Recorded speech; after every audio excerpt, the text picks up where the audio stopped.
Hey guys, welcome back to We Watch the Movie. I'm Mike. I'm Jay. And today we have special guests for you. A special guest for Andi. Very special, guys. This is going to be a fun night. I can't wait. I'm excited in my pantaloons. I know you are too.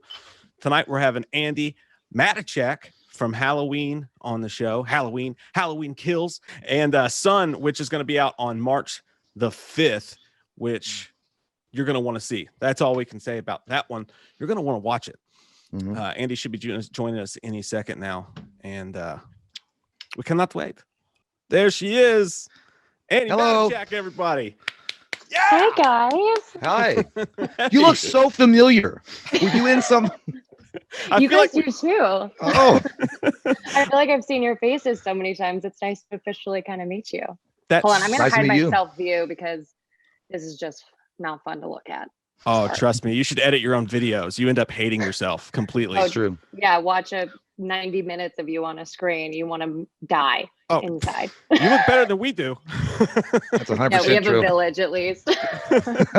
No, we have a full team, hair, makeup, everything. I don't know if that would help us at all. By the way, you said you've seen this before. I am curious to know. You guys have always just been huge supporters of Halloween, and I think it was Chris Nelson. I think it was when we were filming the reshoots that our trailer came out and you guys did like a trailer reaction. And I believe that was when like Chris was like watching all these trailer reactions and dying, and he showed me yours, and then it was just fabulous. And yeah, then I've gotten a lot of horror news from you guys. I'm not a huge horror buff, so it's been helpful. Well, you guys always have a light attitude, which is refreshing. Thank you so much for that. That's amazing. Nice. Thank you. It blows my mind to think about, you and, as we refer to him around here, Academy-winning Christopher Nelson. He asked us to refer to him that way. Yeah, he demands it. Everybody too. Yeah. He would be so offended if he saw me just calling him Chris Nelson. And actually, a lot, it's Chris Tuffer Nelson. If you go with Chris, he just throws a fit. I know. I have to get out of the habit of that because I was just realizing that it's like really he goes by only Christopher, but I've only ever called him Chris. It's like how James Jude Courtney like really has always gone by James his entire life, but then for some reason everyone on our movie calls him Jim, and he's like hasn't gone by Jim since he was a kid. So I feel like I'm like the only one that calls him James, and Christopher Nelson calls him James. But everyone's like, who are you talking about? Jim? You're talking about Jim Courtney? I'm like, all right, guys, we got to get this together. That's funny. Christopher Nelson, you're right. When I was emailing James, because, we're hoping to have him on as well, I was like, do I call him James Jude? Do I call him just James? Do I just call him James Jude Courtney? Do I go with Mr. Jude Courtney, sir? Like, I don't know what to say. What a pretentious man with 3 names. I know, right? What's that guy's problem? I know, he's the worst, but he's actually the best. Like, he's one of the greatest humans I've ever met. He's amazing. And I mean, when I first signed on for the 2018 one, I was like, you know what? I'm going to keep my distance because, he's Michael Myers and Allison and him have so much conflict. So I'm going to just keep my distance. And I met him out of costume, and I didn't realize that he was going to be Z Michael Myers when we first started talking, because we essentially just bumped into each other in a hotel lobby. And we had the most wonderful, lovely conversation, and then that all went out the window, and then we were buddies. Oh, that's awesome. He's such a deep, warm individual, and just so opposite of Miguel. I was actually going to ask you that. Myers. Like, I didn't know if they kept you guys sequestered on set, like where he was Michael Myers and you were going to, play if they kind of kept you apart so that it was going to be more terrifying for you. So it's kind of crazy that you guys were just like instant friends. And he's like, by the way, I'm going to kill you tomorrow. Or I'm going to try to in the next scene. Yeah. So good luck to you. Yeah. I mean, he's really great, and he's super professional, and he's I wouldn't say he's different when the mask goes on, but his energy definitely shifts. Mm-hmm. And it's fascinating to watch. He also like kind of stays in it. So when we are on set and when we are in between setups, taking the mask on and off is kind of just a pain to do. So he kind of just sits there in the shadows like a total creep. And I feel like those were the most scary moments when I was filming the first one. It was even the second one, because we would be like cut and just shooting the shit off to the side, and then all of a sudden we'd be like, fuck, like Michael is just standing in the corner, like staring with his creepy ass mask. But Sounds like that once kid at we're like on middle set, school that never goes to the dance and Yeah. just stands in the corner. exactly. But he when he's on set, he gets like in his right mindset and kind of sticks there, which I can understand. It's definitely a deep role, and he's brought, I feel like, so much depth to it that I feel like a lot of other people maybe would have like skipped over and just not really cared because he's in a mask, you know. Mhm. But there's a reason they cast somebody who is a stuntman but also an actor and somebody who has that versatility and that complexity. It's not a bad idea either to have him just sit in the shadows and creepily stare at people as Michael Myers while they're trying to film their scenes. You know, I know. really puts you in the I mood for it. know. Stare at you really while you're at the does. craft table. Yeah. Yeah, Just not move. Just eating his it's turkey really wrap. unsettling. Right. And just like falling down. Yeah, you can't even go in. Yeah, Yeah, exactly. Yeah. just all over the mask. Christopher Nelson's not a fan of the mayo. So Andy, I got a really important question for you. Since the Yeah. movie came out, have people like been going around scaring you with the white hockey mask? Has that been going on? No, I had to throw it out there. That was such a cringy moment when I saw that. I know. No, luckily I've been okay. I know Jamie's gotten a lot of over the years. Jamie Lee has gotten a lot of those Yeah, people. I'll bet. Yeah. But I have not. No, it's been nice. That's I also good. live in New York City where nobody gives a crap at all about who you Yeah. are. So yeah, it's been fine. And for Well, those, she handled it really well because that moment I was like, holy shit. Like when he was at that, I was like, oh my Lord. say for those watching that are commenting right now, it's not a hockey mask, you idiots. We're referring to an interview in which somebody asked JLC what it was like to have people scare her with a hockey mask from Jason when she's in Halloween. Yeah, people get them confused. Not anyone watching this channel, but but other people. I remember, I think, wasn't it Kevin Hart when we did I think it was CinemaCon in 2018 that JLC like presented a few clips from the movie, and he was like he had to go on right after, and he was like, oh, I hope Jason's not here, and everyone was like, Yeah. oh god. I didn't even see that one. I don't think you have anything to worry about there, bud. Yeah. Yeah, the rights Yeah. are owned by two different people. We're safe. Well, we watched today. We both watched it just today. Your upcoming movie that's coming out on March the 5th, Son, which we got to talk about a little bit too. And Woo-wee. we'll definitely, don't worry, guys. We'll get into the Halloween stuff. Oh but shit. yeah, I mean, holy crap. That was, you know, and it makes it so much easier when you watch it. And don't worry, this movie is one that you want to go into, guys, not knowing anything about. Yeah. And again, it comes out March 5th. Don't look up anything on it because there's so many twists and turns and spoilers. So we can't really get too deep in the questions about it because we don't want to ruin it for anybody. Yeah, But for sure. I was going to ask, in that movie, it's just like with Halloween. You have so many emotions you have to go through.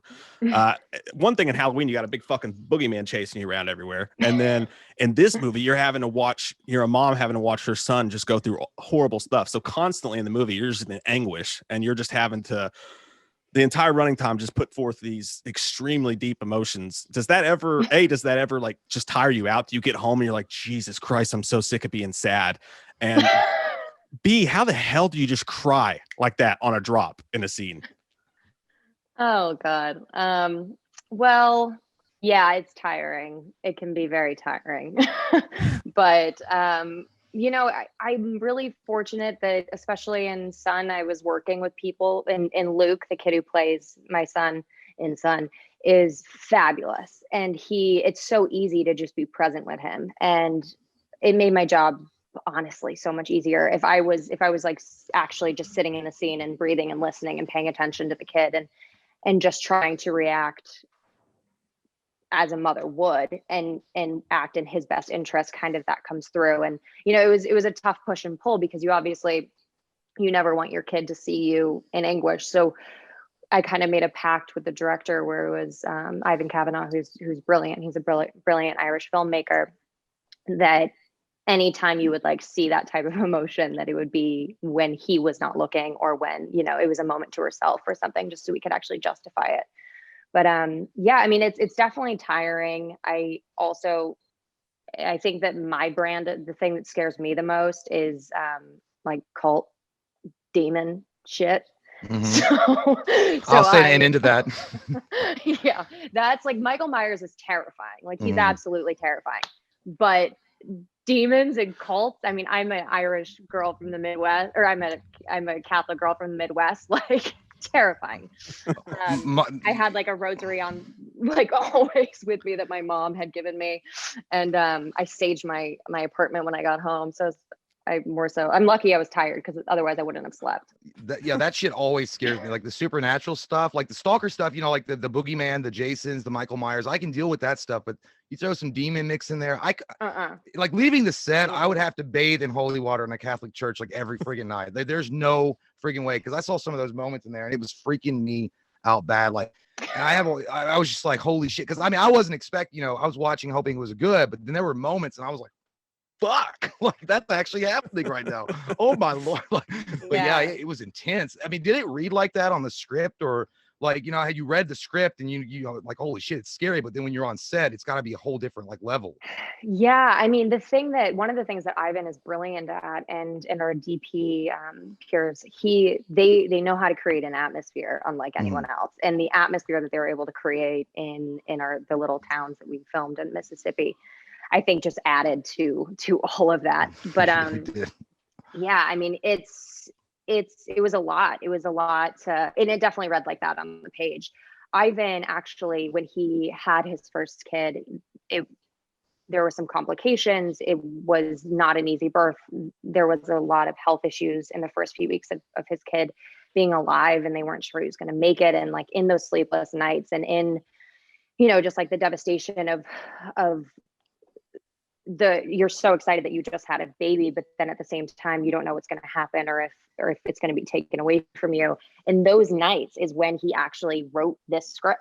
And it was kind of one of those things of like, if I can write something more terrifying than what I'm going through, it'll make what I'm going through a little bit more manageable. Right. And that's what he did. So it had a lot of depth, and he was also really, really fascinated by the relationship that his wife and his kid had from the second he was born. And then growing I think he's a couple years old now. And so he kind of like adjusted it as kind of they grew, but that was kind of the initial inspiration for it. And it was definitely there on the page. I mean, when I read it, it was too scary for me to want to see it. Yeah, it's up there. It's fucking scary. There's no doubt about that. Do you guys think it's scary? You think it's like I thought it was horror? Freaking terrifying. No. Holy That's shit! Great. Yeah. It really great. was. I had the earbuds in, dude, and I had to like, oh shit, no, I can't. Well, yeah, our sound design is brilliant in that. Yeah, it was. That's one of the things I noticed. I was like, just like sometimes like a splatter of paint. I'm like, what the fuck? Like the way that they did that, I'm like, Jesus, stop. Don't do this to me. And I know it messed him up, because you got to go see a horror movie with this guy. You look over and he's literally going, oh, I'm like, Jesus, man, come on. I do the two prong. It's like this. It's like I could still see. It's the shutter. Like I could still see. Yeah, man. It was freaky. Yeah, it was amazing though. It was really well put together though. Honestly, I mean, and like another thing, some of the scenes were really like, holy shit, gory, like graphic gory and shit like that. Do you know that when you're going to shoot that scene, do they let you know that, hey, we're going to use about 27,000 pounds of blood and there's going to be all this stuff, or is it kind of a shock to you when you're, to kind of get a genuine reaction? I think a mix of both. I mean, we had so many conversations about kind of what it was going to be, what each scene was. And I also, I'm so fascinated in large part because of Christopher Nelson, about all of that. So I am a little nosy. So I was also just like kind of sticking my head in the visual effects girls and kind of catching on a little early. But some of it's a little gnarly for sure. It's for sure. Yeah. No doubt. And the kid is, Luke is just amazing, and he's so funny, and he had a blast. Everyone, I saw some comments about like, oh, how can you put a kid through this? And I'm like, Luke was having the time of his life. I was like, talk to him. He will tell you he was literally having the best time of his life. Oh man, horror movies put kids just through the ringer. They just do. I think seeing it through a kid's eyes is what really messes with some people on a deeper level too. And he did do a great job in the movie. Yeah, he's great. You know what it felt like to me though? It felt like an A24 type film.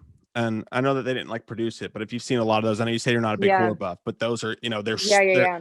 they're kind of slow. There's always a violin dude in the background just playing the shit out of a violin, scaring the shit out of people.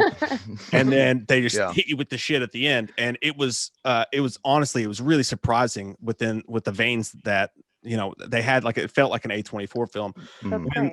I know that.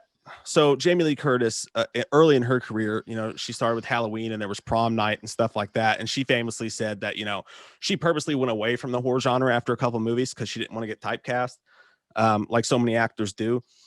You do Halloween, and then I feel like, and I honestly mean this, I'm not just blowing smoke up your ass. I thought that you were a powerhouse in this movie. Like, I mean, really good. All the stuff that you had to go through, the way that you delivered your lines, the pain you were going through, you killed it. And thank you. What I was going to ask is that something that, are you getting a lot of horror scripts now since Halloween is like the number one thing you're getting? And B, is that something you're worried about? Do you at some point want to step away from horror so that you don't get typecast as well? I mean, I definitely have been getting a lot of horror scripts since Halloween, for sure. And that's totally fair, and that's expected to happen. And there are some really great ones out there. And so the thing that I more so try to focus on is kind of who's involved and what the story is and how I respond to those things. And like horror, there are some unbelievable horror movies out there. And I feel like horror is kind of doing nothing but ramping up in popularity. And they're great stories. Like Blumhouse is definitely like a huge pioneer in that, but there are plenty of other more indie films that I've read scripts of that are being produced right now that are just like bonkers and so good. In terms of like thinking about stepping away, I don't see, it'll always have a really special place in my heart. I mean, I definitely want to expand the horizons and do more than just horror, but horror is always going to have a really special place in my heart, and I'm always going to really enjoy doing it. One of my friends is filming a movie right now, and it's a horror movie, and she has never done one before. She's having a ball, and I'm like, yeah, because they're like the most fun thing to shoot. I bet. They're such a blast. And so I don't know. It's more so when I get a script, whether it's a horror, a comedy, a drama, whatever it may be, look at who the director is, look at who the writer is, look at who the producers are, these collaborators that you want to work with and that you want to kind of like make a cool thing with. And I think that's more appealing to me than like what the genre of it is. So if there are some really amazing badass people that are making horror, which there is and there will continue to be, then I will gladly be a part of them. That's awesome. You're really good at it. You're awesome at it. I swear, like I saw you in the movie and I was like, for God's sake, somebody give her a hug. Holy shit. Because it was so convincing. It was so good. I know. I was like, God. Yeah, that's great. I'm happy you guys got to see it. That's fun. Yeah, no, it was great. Was it weird for you going from like you're doing Halloween and like, yeah, I know it had to be a little bit strange because Halloween was like, it was a huge thing. And like you get casted in that movie and it's like, it broke box office records and all that stuff like that. When you initially got the news, like what was that day like for you? Like, how did you celebrate that? And then also when you said that to your family, because like, again, back when Jamie Lee Curtis was doing it, if you said, oh, I'm doing a horror slasher film, it's automatically people's brains go to something different. Today, you got David Gordon Green, who did a lot of indie movies. Halloween is more than just a schlocky slasher. It's got a lot of layers and elements to it. It's not maybe where some people who aren't familiar with Halloween's brain goes when you hear, hey, I'm in a Halloween movie. They're like, oh, honey, what are you going to be doing? You know what I mean? Yeah. You're going to have your clothes on. Yeah, exactly. What was that like for you that first day you got that news? And then how did your family and friends react to it? And you're like, hey, I want to be in a Halloween movie. Oh my gosh. It was unbelievable. I mean, I had auditioned for it in the summer of 2017, I think. And I had one audition, and then I got an email saying that David Gordon Green wanted to meet with me. And so we Skyped, and I almost threw up because I love him. And I've always wanted to work with him, but I never thought it would be on a horror, but it's like been so unbelievable. So I met with David, just via Skype. He didn't want to read the scenes. He was just like just wanting to talk and get to know each other. He had kind of already known who I was from another project that he did that I was almost cast in. And so we just kind of like hit it off as people. And then he was like, look, because I had dummy sides for the first scene, for the first audition. And then he was like, we're going to give you kind of more dummy sides, but a little bit more tailored to, I think it was Nightblade, right? Wasn't that the first thing that they called it? Yeah. More tailored to what we're actually doing. And so he's like, just like, let it rip. He's like, use kind of it as a blueprint. If you want to improvise on it, do. So I taped it in my apartment with one of my good friends, and then sent it off into like the black abyss of self tapes. And it took a few weeks. I like knew I was in the mix still, but like they didn't give me any notes. They didn't want me to retape. It was like just this weird thing of like a couple weeks where I was like, I don't know what's happening with this. And then finally I got a call, and David was coming to New York he was premiering his movie Stronger, the one with Jake Gyllenhaal that was about the Boston bombing. And I met with him then. And after that, he just like kind of officially told me, he invited me to the Stronger premiere that I went to later that night with my agent. And after the movie, I'm at like their little like gathering that they had post premiere. And he introduces me to G-Bird, our sound mixer for Halloween. And he was like, this is Andi. She's doing the movie with us. And I was like, what? But I had to try to be cool about it. Yeah. So I was like, oh yeah, is I think what my reaction was. And then the next day I was like, well, I don't have an official like offer. It's not like it was just kind of something he like mentioned. So I was like, oh my God, is this happening? Is it not happening?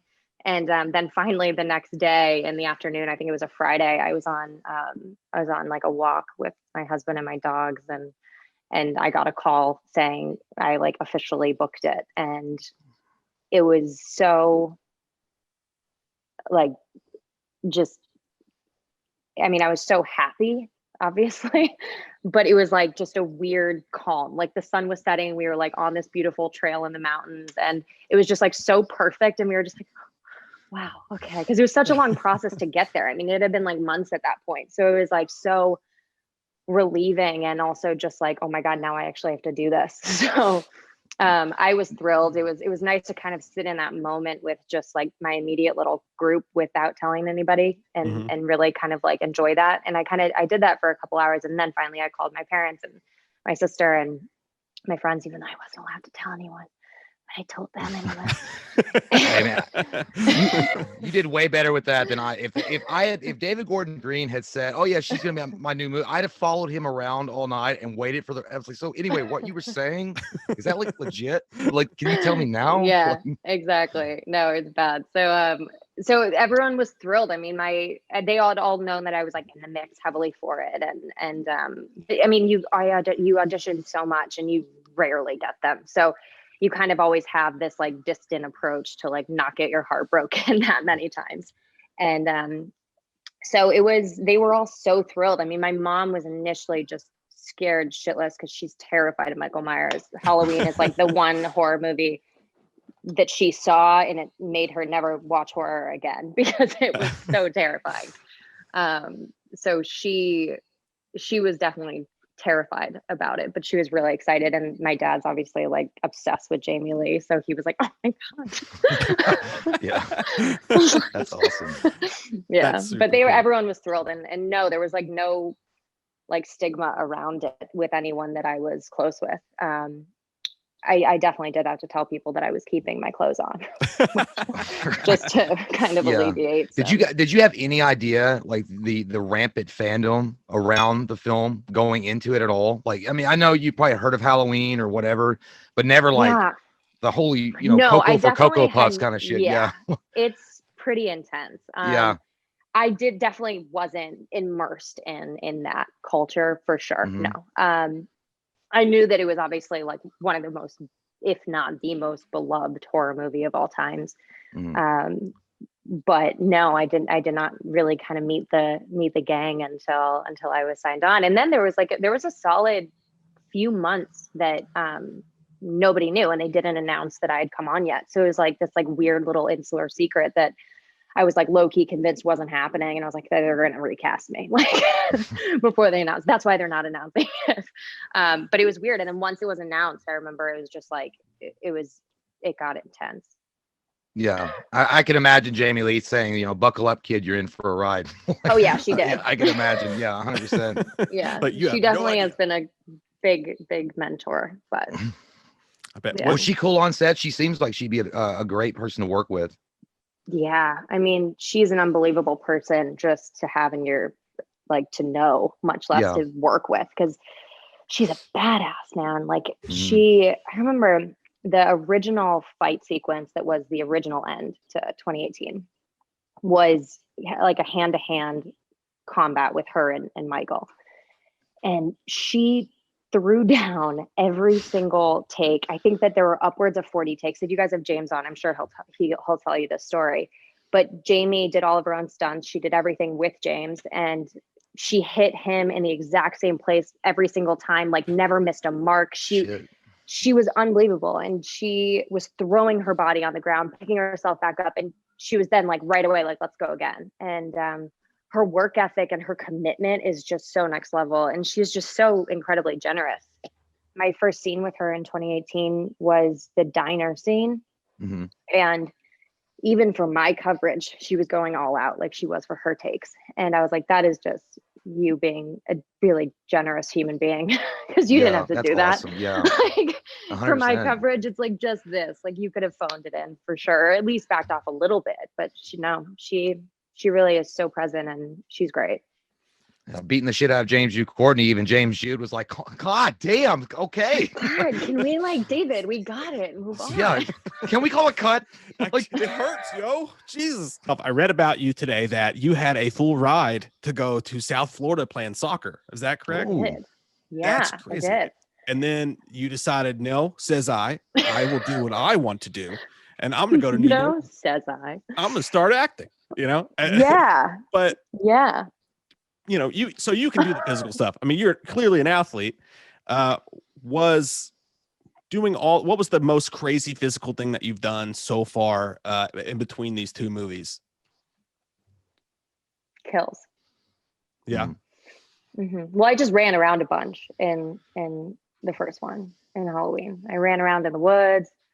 There was a lot of running scenes that got cut where I was like jogging around the block. Yeah. Did they just forget you in the woods when you run into the creepy mannequins? Like, oh shit, we got to go get Andy. Nobody's even filming her right now. I know. We're like, oh God. I was like, I told the producers they didn't like this joke and they wouldn't like me saying it again. I was like, is this just a passive aggressive way for you guys to tell me to lose weight? Is you're making me a dog all the time? They're like, Andy, seriously, stop saying that. I was gonna say some PR guy comes out and goes, no, nobody said that, Andy. Nobody said that. No, I swear.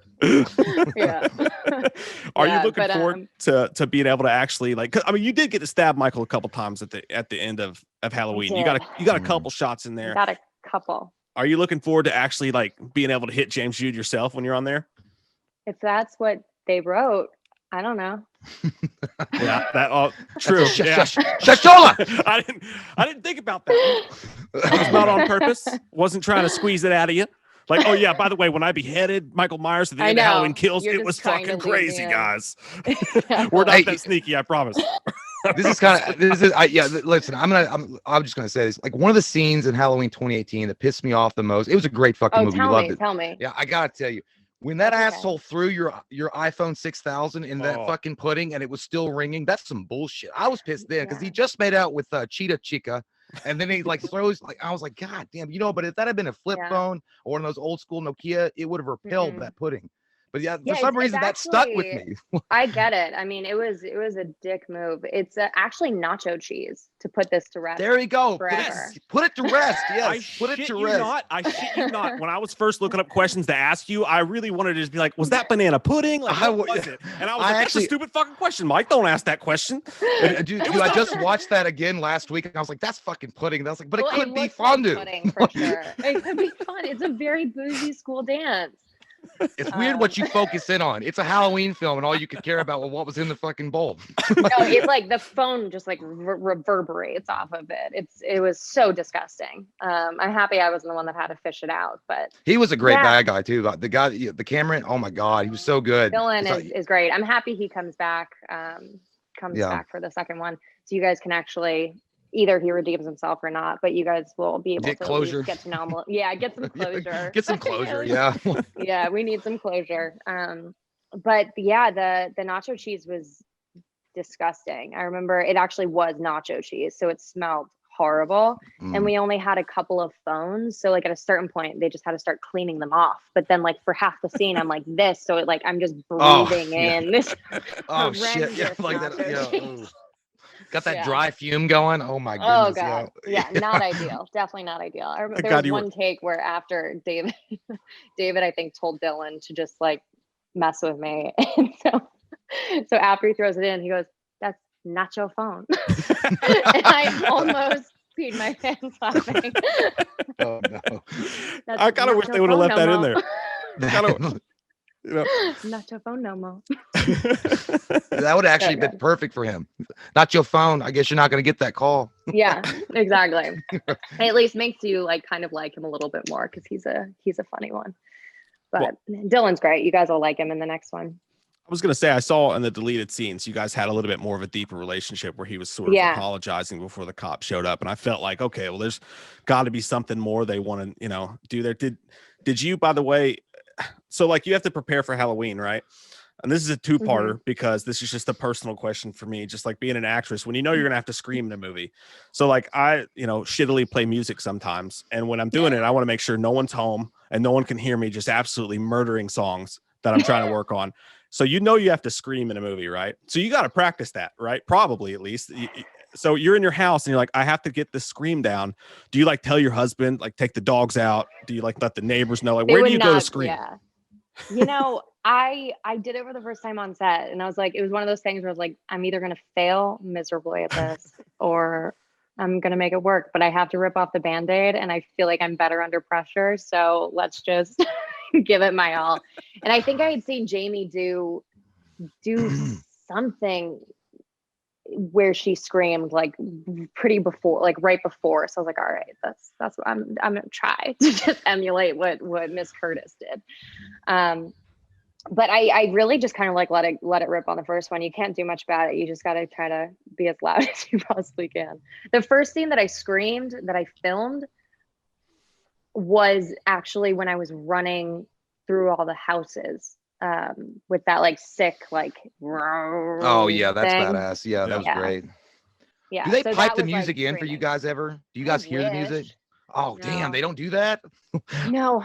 God, well, especially because like Carpenter is, he is such a master of sound. And so he does it when the final film is kind of presented. He's layering it in when it's over.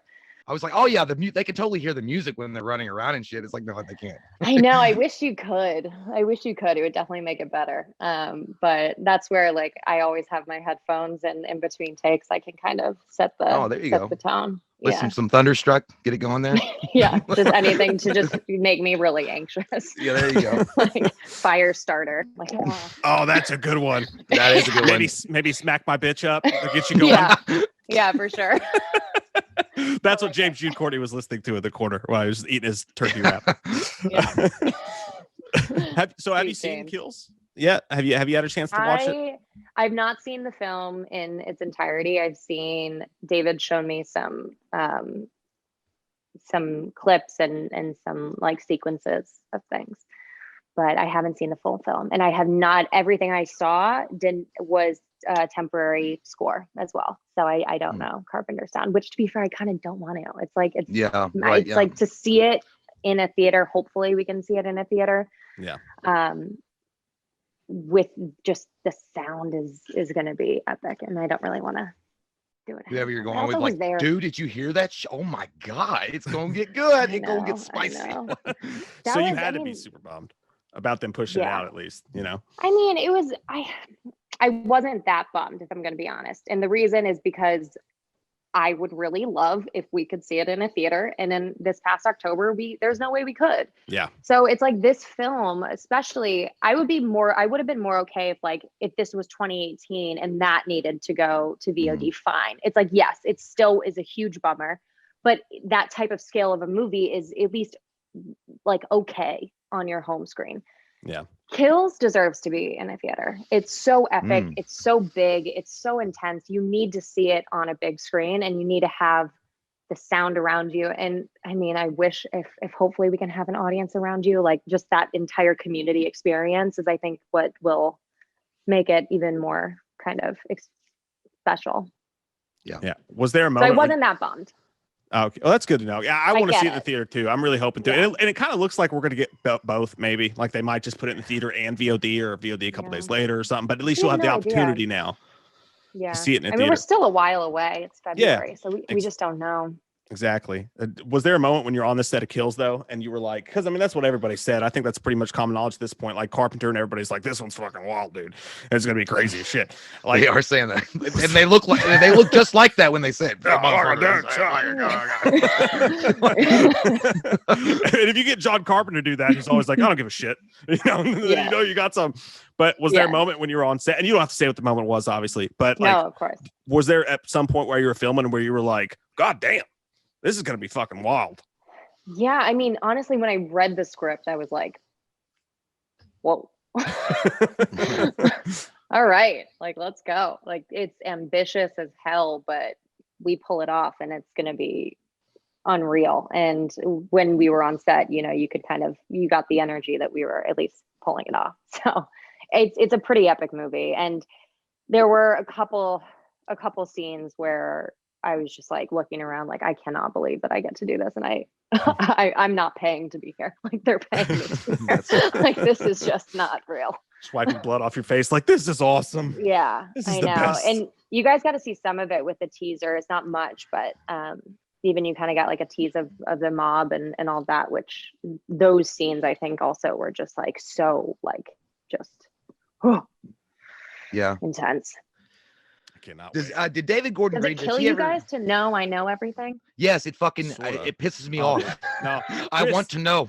Chris does the same thing to me. He's like, hey man, you want to know something? I'm like, yeah. And he's like, fuck you. And I'm like, God damn, Chris, like, stop teasing me, you bastard. I was gonna ask, does David Gordon Green, does he ever allow you guys to improv any of your scenes at all? Like if you feel something and you feel like you can add a little bit extra that's not on the script, and then if he does allow that, or if he had allowed that, is there anything that you improv maybe that got into the film? He is very open to improv, and the thing is you really just stay in the structure of the scene. Right. And his biggest thing is like lines he's not precious about them, you know. Mm-hmm. So as long as like you get from point A to point B, that's what matters. And if something feels a little bit more organic, or if like something's not rolling off the tongue right, or if something's just like a little like clunky, and he's super open to kind of talking through it and also just letting you take a crack at it, in a take. So I don't really think there's much that I can think of that was that improvised in the first one. Okay. In the second one, there was a little bit more, but. Oh, sweet. Okay. Yeah. I got to ask you too, Sartain. So Sartain in the first one, right? That dude is such an enigma. Did you guys hate that? Well, or did you like it? Because people either loved it or hated it. I wasn't the biggest fan of it. But when we're watching, we're watching that scene in the theater. He pops up. By the way, you just got to be honest with me right now. I wasn't going to ask you this, but I'm just going to now because we're having just such a good time. When you're sitting in the back seat of that cruiser and he pops up and he's got that mask on and he's got that suit on. Did a part of you want to fucking just crack up laughing just a little bit? He kind of see this big mask on this little body, and he's like, yeah, I know. The thing that you kind of forget is that like I don't necessarily see what you guys are seeing. So like the camera was directly in my face. Yeah. So that me in the back seat, you want to know what that looked like? It looked like me alone in the back seat with nothing else happening and me just looking and screaming and David being like, to your left. And I'm like, ah, and he's like, to your right. And I'm like, ah. Like, you're just imagining ex-boyfriends everywhere you look. Yeah. Horrific. Sartain is such a weird dude, and he's like an enigma. Like the actor himself, the guy that played him, he just seems like such a strange dude in the movie. So cool. What's that dude like on the set? He's so cool. He's so sweet, like so nice. I loved him. He was such a character, but him and Will Patton were were killing me when they were the scenes where they're like in the front together and they're doing like a ride along. We shot coverage of them and then I was in the back just because we were already doing the loop. So even though I wasn't doing my coverage yet, we were watching and they were just like the improv between those two. I wish that they could cut together like an shit, entire that'd be great film between those two, just talking shit to each other because it's brilliant. That and then Christopher and Charlie Benton in the cop car talking about the banh mi sandwiches. Like those two moments were just not horror-y at all, but they were so hysterical. That's what I was thinking about the Sartain dude. It was like, I love that guy. Like, especially when he runs up to people and he's like, I'm a doctor, lock your doors. I'm like, what does you being a doctor? That was the thing that made us keep dying. You guys that makes me happy to know that you guys laughed about that too, because it's not like every time I watch it I'm like, why do you have to feel the need that was improvised. All of those were improvised. Shit. Yeah, if I remember correctly. A lot of the times also like David will like yell something to add to a scene, so sometimes I can't remember like who came up with it, but yeah, that was so funny. I mean, David and Danny they're also brilliant comedy writers, as we know, so there's going to be comedic elements in it, and they just kind of, those are the ones that kind of come organically and just kind of come off the cuff, like in the moment of filming, as opposed to like, you don't really read like jokes on the script. Right. Yeah. That's true. That's great though. I never thought of that though. That's freaking hilarious. Like, I'm a doctor, lock your doors. Like, holy shit, that would be what you came up with immediately. Well, he seemed like such a, and that's what I was, the only last thing I want to add to that is just that Sartain seemed like, I love the character. He seemed like such a likable dude, and he gets a bad rap because of the twist and some people didn't like it, but him as a character and the actor, I thought he did a great job in that movie. Yeah, he's great. He's likable. He was filming a show in Turkey where he was a serial killer and he murdered, I think, like over the course of this season, I think it was like 120 something people. And he was like filming that. And then he came and shot Halloween. And then I think he came back again for reshoots. I can't really remember. It's all kind of a blur. But he's so game for anything. So it was nice. That was, I think, the thing that was so awesome about the first one, especially, was just everyone was so committed and was just so like, let's make a really kick-ass movie, and gave it everything they had. The second one too, I mean, he has a beautiful mustache as well. He does. Beautiful. 100%. And Christopher captured it beautifully on his dummy. I think Jay's frozen. I'm still here. Oh, no. Just my internet's taking a dump for a second. There I am. I had to excuse itself to the bathroom, but I'm back. All right, sorry about that. Well, welcome back. Thank you so much. I appreciate that. Was it weird for you going from like being? I was funny because I was pausing to let Jay ask a question because I felt like I asked two in a row there, and I was like, I'm gonna let Jay ask a question. No, it's fine. No, it's good. Yeah, I was the claw from Liar Liar. The claw. Trades. We're doing trades now. Yeah. Was it weird for you going from Halloween, where like you're a big huge piece of a big huge cog and this big huge thing, and you're important as hell. Like your character's hugely important, but was it weird for you going from that big moving project to Son, where you're pretty much the lead actress? You're definitely the lead actress in the movie, and you're carrying a lot of those scenes yourself, and it's like the onus is all on you to like take that on. Was it weird? Yeah, it was definitely different. But I would say that Halloween prepared me hugely, and mainly by watching Jamie Lee Curtis every day on set. Like the way she commands a set and the way she leads on a set is next level. I learned so much about what it means to be number one on the call sheet and what it means to be a lead. And that was really just from watching her. So I do feel like that prepared me in a huge sense. It was very nerve-wracking, but I also am a huge Emile Hirsch fan. So getting to work with him was pretty awesome.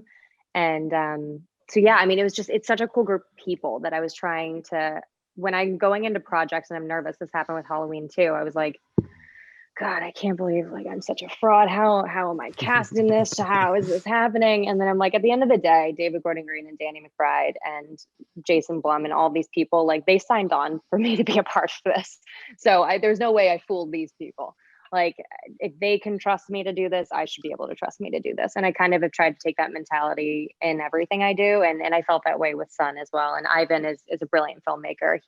Have you guys seen The Canal? I've not seen that. No, I have not seen You guys that should one. check it out. It came out, I want to say 2014. It premiered at Tribeca Film Festival. It was one of his other movies. It's kind of like in a similar vein to Son. So it's like it's horror, but like kind of just like swerves lanes and genres as you go. It's really wild. But him and then Renee Bastian, who was our producer, one of our producers, he's done a lot of really unbelievable films and in a lot of the indie world, and Louis Tisney, same. So I was like, you know what, these people, like, they know what they're doing. Hopefully they do know what they're doing and they cast me properly. But, You were great. But you know what? The thing, like, I love the fact that you're exactly the way that myself or Mike would be if we were casting a film, though. Like, it's like, it's like, you put the hard work in, you're ready, you're prepared, you get it. You're like, fuck yeah. But day one of shooting, you're like, I'm a piece of shit. Like, yeah, no one's ever going to like me. It sucks. Yeah. I can't believe it. Like, that's exactly the same kind of like, but it's awesome. Yeah. But you were amazing in it. Like, holy shit. It was so good. Thank You really you. were. I think honestly, like I want to send you a Hallmark card after it because I was like, she needs it. I know. The end really, really gets you, I think. It really did. I was like, that's not going to happen. And then it happened. I'm like, shit. Yeah, and then it happened. Yeah, I was like, it happened. Yeah, I really hope that movie takes off and does well. And it's one of those movies that I think word of mouth will do it, because when people start to watch it, they go, oh, no shit, you got to watch this, and then it'll take off. And I honestly think, and legitimately, I think that you were so good in that movie. Like, even though Halloween was a big boon for you, like to get that job, I think that you were so good in that you were actually going to put the stock up for Halloween Kills and Halloween Ends once people see it. I think it's going to really add to it. That's really very, very kind. Thank you. Yeah, I mean, Halloween Kills, the thing that's so cool about that is just how the scope has expanded.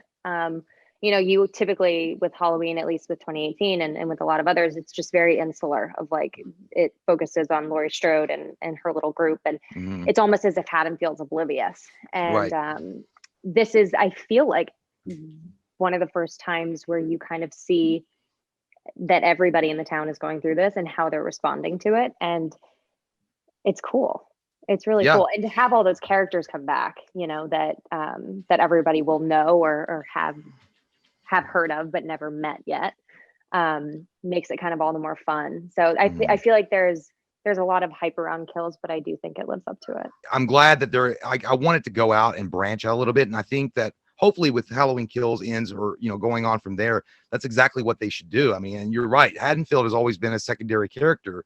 The town, the people of it have never really been explored, like how it affects them. It's just always been focused on that. So going in and moving forward with David Gordon Green and what they're doing there, it's like, is actually expanding the Michael Myers universe, which is great. That's fucking awesome. Yeah, it's cool to see you're right, because Haddonfield's always been a secondary character, and I feel like this is the first time where it's not. It's like a lead. Right. And there's so much depth in Haddonfield that you don't really get to explore. And I feel like Haddonfield really has only been an atmosphere in so many movies, whereas this, you actually kind of are putting faces to who they are, which is fun. Did you have to prepare for this movie differently than you had to prepare for the original Halloween? Was there something you knew was going on? It was like, I need to go I need to do Super this Saiyan. a different way. Yeah. Or was it kind of like you knew your character, you knew exactly where you were going? I don't know if you guys knew there was going to be a Kills when you were filming Halloween. I'm pretty sure you didn't, right? So no, there was like always, there's mumblings of things. So even when we were filming, there were like mumblings of doing a second one. And but you never really know until you kind of get that call. And I knew that they didn't really necessarily have a script or a direction of what they wanted to do, because Halloween 2018 could easily be a standalone film, and 100%. David and Danny would be really proud of it, as they should be, and they could walk away. So it's great that they kind of opened it back up and decided to tack on the two more. But in terms of preparing for the second one, I just kind of prepared for it the same way I prepare for everything. I just read the script like 700 times until I basically have just the story like cemented into my brain. Because story and the structure of what happens is the most important thing. 100%. So Nice. it's fun. Well, it's really fun. We don't want to keep you. I don't know if Jay has another question for you. I don't. We don't want to keep you around. No, I mean, I've already Larry King lived. Like I lied. I don't want to keep. Is there something behind you? That would be my dog.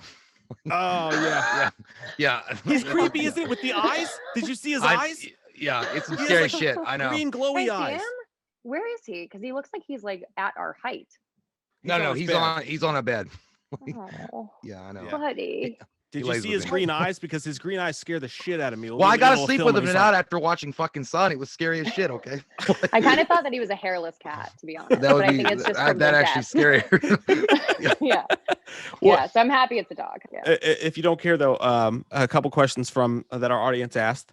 That I like to throw at you before we let you go here. And by the way, thank you so much for taking your time to hang out. Amazing. It was awesome. Of course. This has been fun. It's a big deal for us. We're super psyched about it. Big deal for our fans too. So thank you, really. It's fun to get to connect with you guys more. I really haven't been that steeped in like the horror community, and it's nice to be. Yeah, it's absolutely, and everybody Awesome. loves you. I know that. Even the people that can't find it in their hearts to love Halloween 2018 the way we do.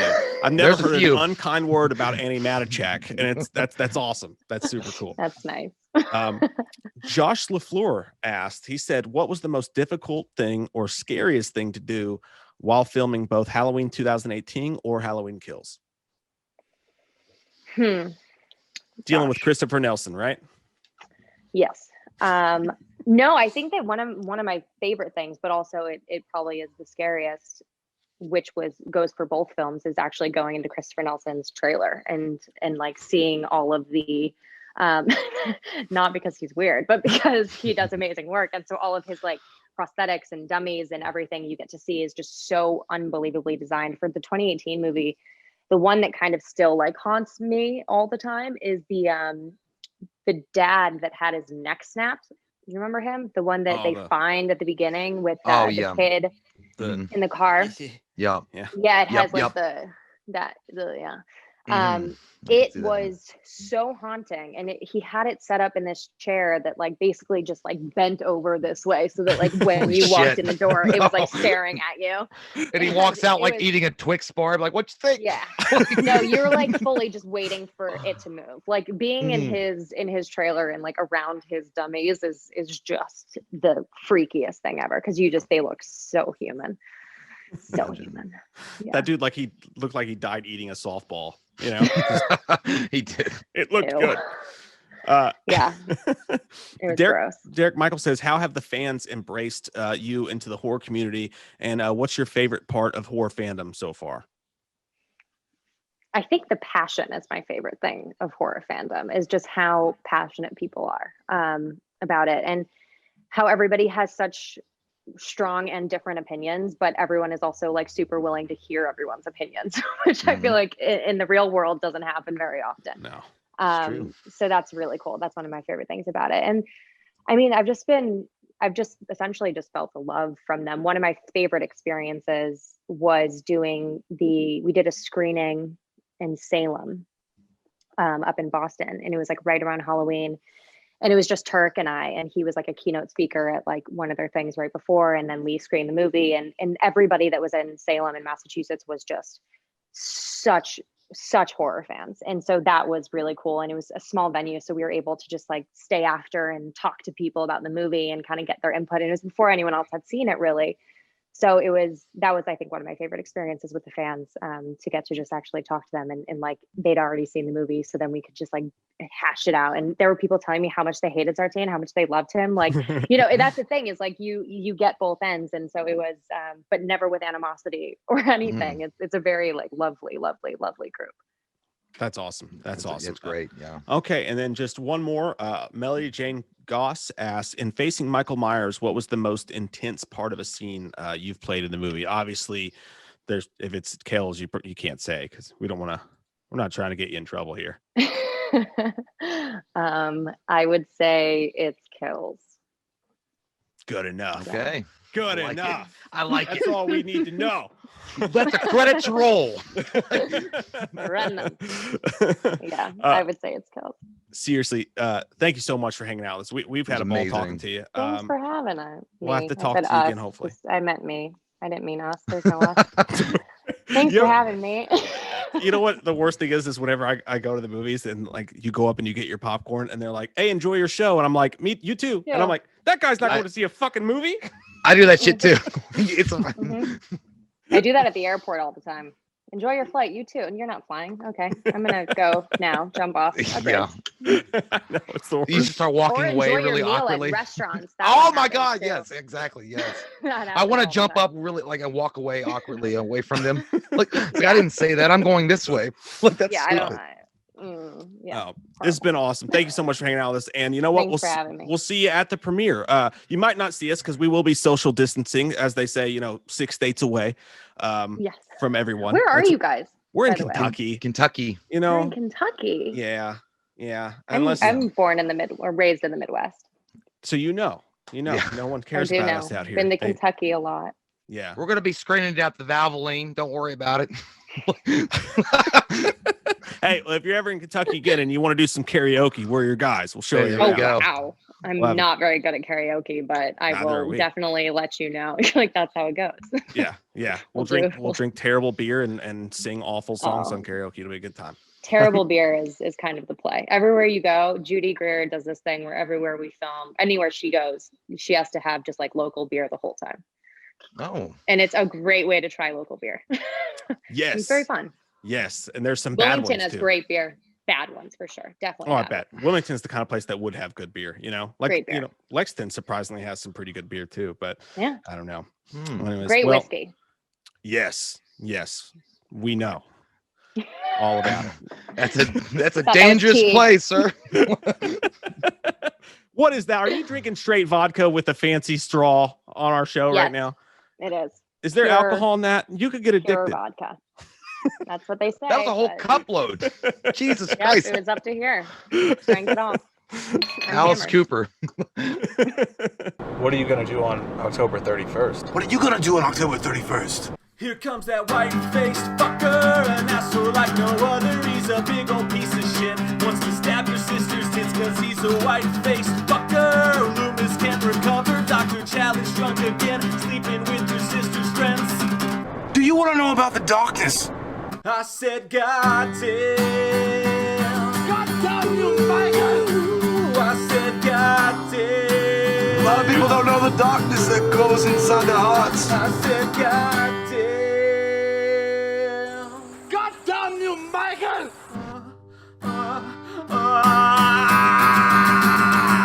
What are you gonna do on October 31st?